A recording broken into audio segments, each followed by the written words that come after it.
Hi guys, welcome to another Ross Perry Productions video and welcome to my stunning example of a Honda CRF230F.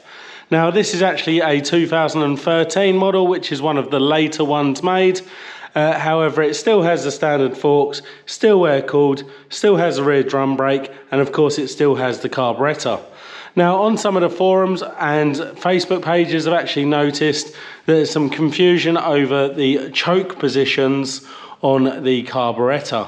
Now anyone who's ridden one of these will know that as soon as it's warm you need to make sure that choke is off, otherwise it just won't run right, even if it's on half choke.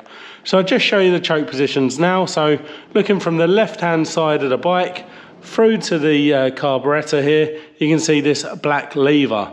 Now the black lever is all the way down at the moment, which is the choke off position. So we can actually move that all the way up to the top there, and that is the choke on full. And then we've got a midway position there, which is the choke on half. So we want to make sure we start the bike on half or full, depending on how hard your bike is to start. But as soon as it's warm, move it all the way down to the off position.